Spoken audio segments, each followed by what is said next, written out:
set on the back of Ollie Pope's magnificent innings. Where would you rate that innings? You know, Peterson in Mumbai, the 186 we saw there. Where would you rate this Pope innings we've just seen?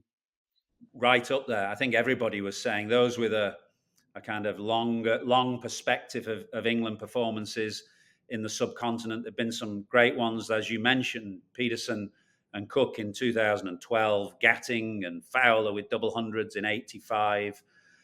This one has to be right up there. Put it in context. Again, where England were 190 behind. Pope himself, who has been out of the game for 7 months with that shoulder injury, and a really jittery performance from him in the first innings, when he looked a bit out of sorts and very kind of nervy and skittish as he can be at the start of his innings.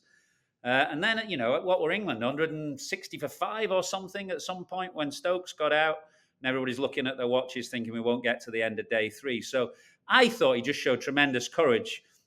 You can go one or two ways, can't you? When you're not sure of your form, you can try and grind your way out of trouble, but that's not the Bazball way. So to have the courage to stick to his convictions, to stick to the style of play that England have promised under that kind of pressure, some astonishing shots. I mean, that flick over his head, I don't even know what you call that.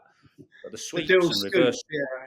It reminded me of the Dill scoop a little bit, but it was an incredible innings against 3 high-quality spin bowlers at the top of their game on a pitch like that. I know it's slightly slower turn from day one where it was a little bit damp, but it was still turning, and the game situation, the pressure situation. I think moving to 3 has obviously been very good for him, but I also think the regime has been good for him. I think sometimes Ollie Pope did have a bit of a fear of failure. That's why he can be a little bit frenetic when he starts his innings, as he was in the first innings.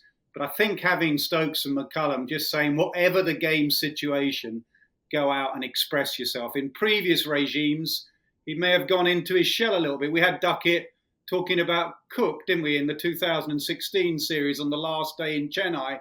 Cook saying to Duckett, just survive.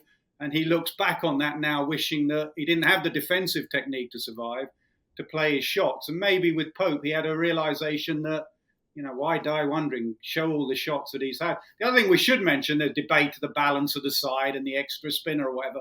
One thing playing the extra spinner did was give him a bit of batting depth. I mean, those runs in both innings from Rayan Ahmed and Tom Hartley were very, very valuable when you win by 28.